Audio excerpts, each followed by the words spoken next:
1930s, जहाँ पे उन्होंने बोला गवर्नमेंट का बहुत ज़्यादा इंपॉर्टेंस है। तो जब 1930s में ये थ्योरी आई, उसी के बाद 1933 में यूएस ने फिस्कल एक्सपेंशन करना स्टार्ट किया था। Then this is basically what we have discussed, and this is termed as Keynesian revolution also.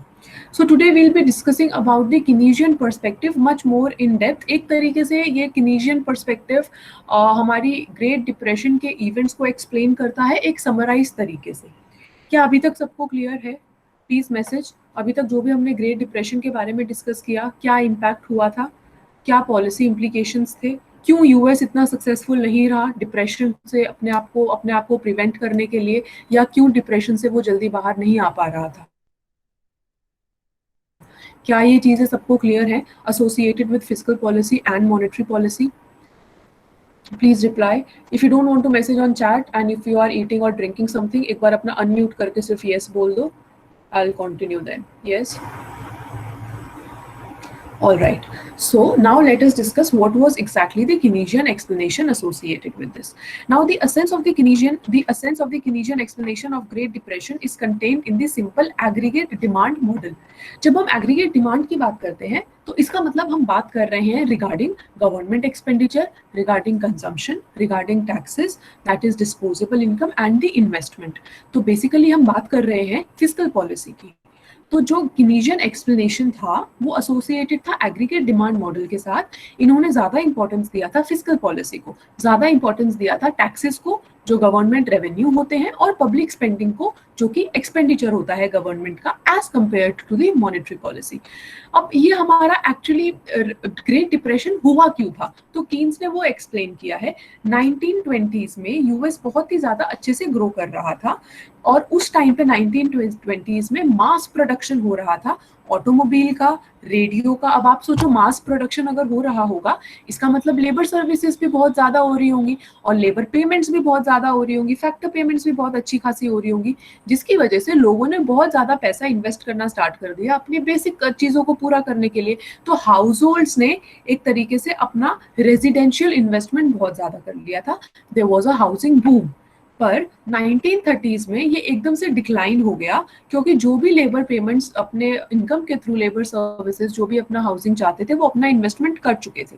अब हमने डिस्कस किया है कि किसी भी टाइम पीरियड में अगर हम लोगों का आउटपुट, इस केस में अगर हम लोग हाउसिंग सेक्टर की बात करते हैं या ऑटोमोबाइल की बात करते हैं या रेडियो सर्विसेज की बात करते हैं, सबने अगर अपनी बेसिक चीजें पूरी कर ली हैं तो उसके बाद आउटपुट किसके लिए होगा अगर कोई बचा ही नहीं है तो। सो हुआ क्या, 1930s आते आते जो भी हमारी इन्वेस्टमेंट अपॉर्चुनिटीज थी वो कंप्लीटली खत्म हो गई। बिजनेस फर्म्स को नहीं समझ आ रहा था कि अब वो इन्वेस्टमेंट कहाँ पे करे, कोई डिमांड ही अराइज नहीं हो रही है नहीं। इसीलिए हम बोलते हैं कि इनोवेशन, या जो भी हम बात करते हैं ना इंडस्ट्रियल रेवोल्यूशन, अभी आर्टिफिशियल ये इंटेलिजेंस, ये सारे कॉन्सेप्ट, ये रेवोल्यूशंस इंपॉर्टेंट होते हैं ताकि हमारा एक साइकिल इकोनॉमी में चलता रहे। उस टाइम पे क्या हुआ, जब सारी बेसिक नेसेसिटीज पूरी हो गई तो इन्वेस्टमेंट अपॉर्चुनिटीज कंप्लीटली खत्म हो गई। इन्वेस्टमेंट अपॉर्चुनिटीज खत्म हो गई तो there was a downward shift in the investment demand. Nobody was demanding, business firms loan ले ही नहीं रहे थे, इन्वेस्टमेंट कर ही नहीं रहे थे, कैपिटल गुड्स के ऊपर भी नहीं कर रहे थे। So this, as a result of which the researchers believe that there was a downward shift in the consumption function also। क्योंकि अगर इन्वेस्टमेंट नहीं हो रहा है तो कैपिटल गुड्स एम्प्लॉय नहीं हो रहे हैं, तो मतलब प्रोडक्शन इतना नहीं हो रहा है, जिसका मतलब लेबर सर्विसेज इतनी नहीं हो रही है, जिसकी वजह से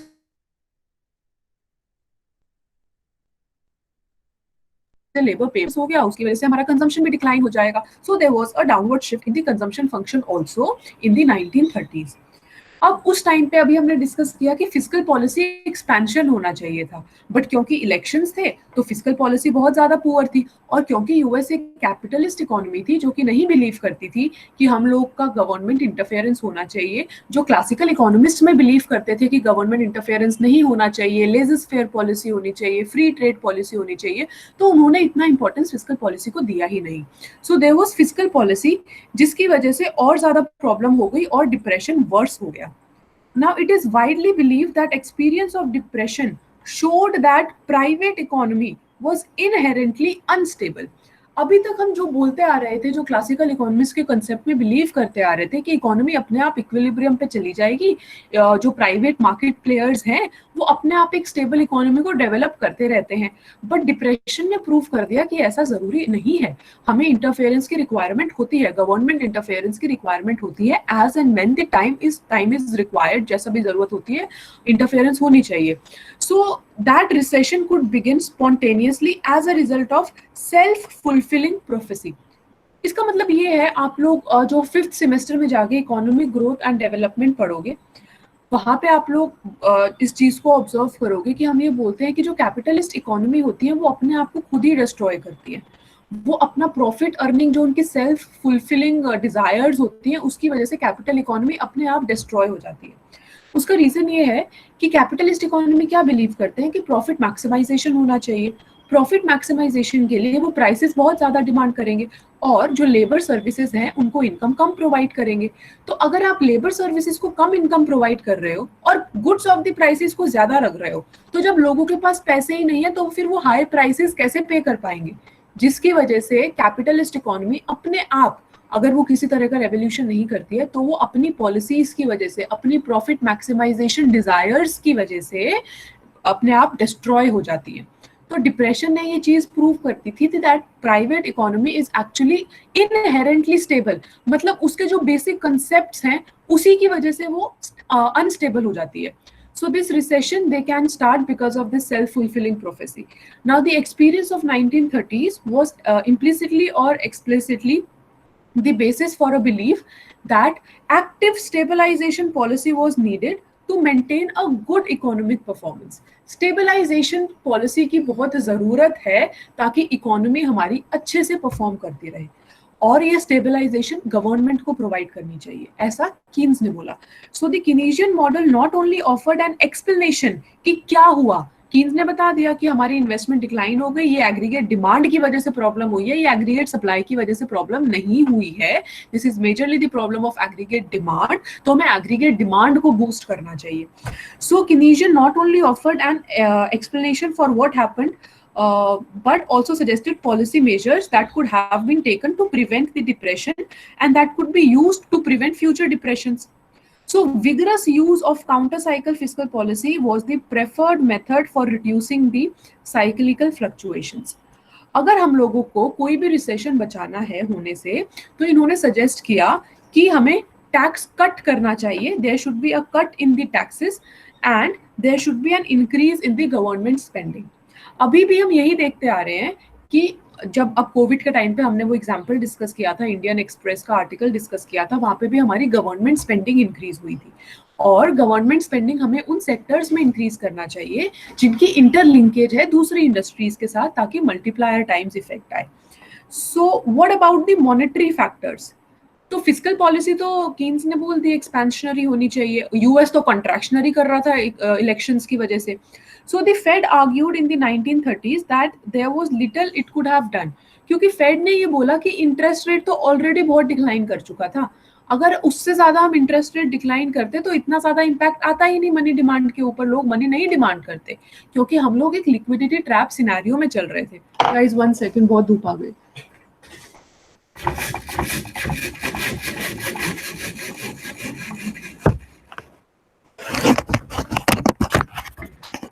यस, सो उस टाइम पे फेड ने बोला कि हम एक लिक्विडिटी ट्रैप सिनेरियो में चल रहे हैं जहां पे हमारा इंटरेस्ट रेट ऑलरेडी बहुत ज्यादा लो लेवल पे है, तो मॉनेटरी पॉलिसी तो हम क्या ही अप्लाई करेंगे। So a variety of sayings of the type you can't push on a string were used to explain that further reductions in the interest rate could have no effect if there is no demand for investment.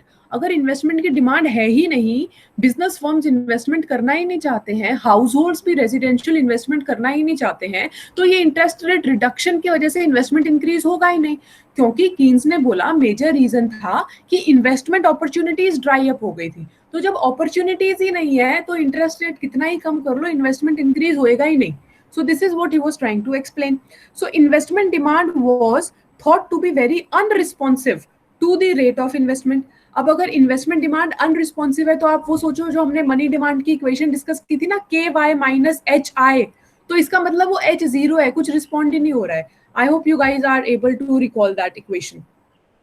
So implying that there is a very steep IS curve. At the same time, the LM curve was believed to be quite flat.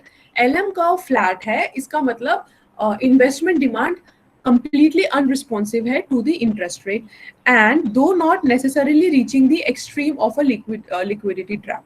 So in this situation, monetary expansion could be relatively ineffective in stimulating the demand and output. तो Keynes ने बोला कि हमारा क्यों fiscal policy important है और monetary policy इतना कारगर साबित नहीं होता, क्योंकि हमारा मॉनेटरी पॉलिसी तो इफेक्ट ही नहीं करता डिमांड को या आउटपुट को इंक्रीज करने के लिए। और वैसे भी ISLM मॉडल, ये चीज आप लोगों ने अभी नहीं पढ़ी है, पर वैसे भी ये बोला जाता है कि हमारी फिस्कल पॉलिसी, अगर हम ISLM मॉडल के पर्सपेक्टिव से देखते हैं, तो फिस्कल पॉलिसी ज्यादा यूजफुल होती है as compare to monetary policy for the stabilisation of the economy. So इस तरीके से कीन्स ने ज्यादा एम्फोसिस दिया था फिस्कल पॉलिसी को as compare to monetary policy. पर जैसे जैसे इकोनॉमी एंड टाइम आगे बढ़ता रहा, उस टाइम पे हमारा एक मॉनिटरिस्ट थ्योरी भी आ गया। So this was termed as the monetarist challenge. So इसके जो मेन प्रोपोनेंट थे that was Milton Friedman. Milton Friedman की थ्योरी हम लोग मैक्रो इकोनॉमिक्स 4th सेमेस्टर में अच्छे से स्टडी करेंगे। मिल्टन फ्रीडमैन ने बहुत ज्यादा इंपॉर्टेंस दिया है मॉनेटरी फैक्टर्स के ऊपर। तो उन्होंने बोला है कि अगर हम मॉनेटरी फैक्टर्स को बहुत ही ज्यादा अच्छे से यूज करें, तो फिर हमारे मॉनेटरी फैक्टर्स और changes in the monetary policy बहुत इफेक्टफुल हो सकते हैं किसी भी डिप्रेशन को क्योर करने के लिए। तो जहां कीन्स ने फिस्कल पॉलिसी के ऊपर एम्फोसिस डाला, एग्रीगेट डिमांड मॉडल के ऊपर एम्फोसिस डाला, वहीं मॉनिटरिस्ट ने, मिल्टन फ्रीडमैन ने, मॉनिटरिस्ट मतलब जो लोग मॉनिटरी पॉलिसी को प्रेफर करते हैं, सो मिल्टन फ्रीडमैन ने मॉनेटरी पॉलिसी के ऊपर ज्यादा फोकस डाला। सो दे एम्फसाइज, ये 1950s की बात है, they emphasise the role of monetary policy in determining the behaviour of both output and prices. If monetary policy was to be given an important role, though it was necessary to dispose of the view that monetary policy had been tried in the Great Depression and had failed.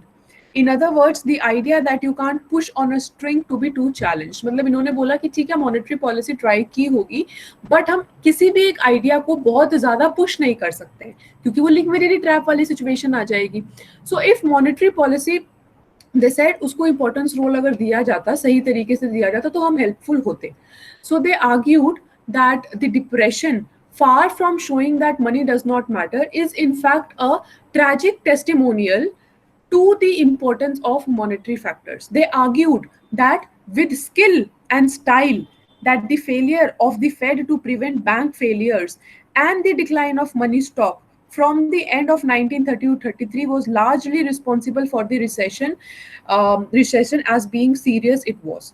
तो उन्होंने बोला monetary policy को सही skill के साथ और style के साथ अगर अडॉप्ट किया जाता, तो हम लोग सक्सेसफुल होते मॉनेटरी पॉलिसी के थ्रू भी इस इक्विलिब्रियम को या स्टेबल इक्विलिब्रियम को अचीव करने के लिए, और डिप्रेशन से बाहर आ सकते थे।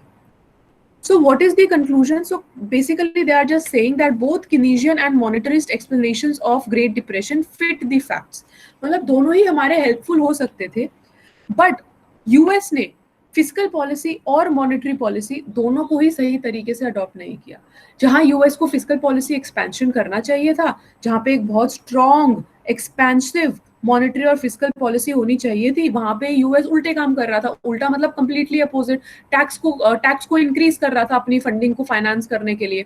तो इस तरीके से हम जब ये बोलते हैं कि हमारा अडॉप्ट होना चाहिए proper monetary and fiscal policy as per the requirement. Now इस केस में what they are concluding on कि ठीक है, ये एक्चुअली कोई हमारा कीनीजियन और मॉनेटरिस्ट दोनों ही हम एक साथ यूज कर सकते हैं, फिस्कल पॉलिसी और मॉनेटरी पॉलिसी दोनों को एक साथ यूज किया जाना चाहिए।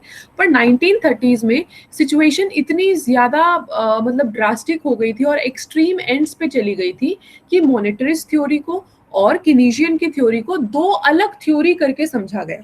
But actually current time period में हम दोनों ही थ्योरी को बहुत अच्छे से यूज कर सकते हैं, and we can prevent the depression that is coming up.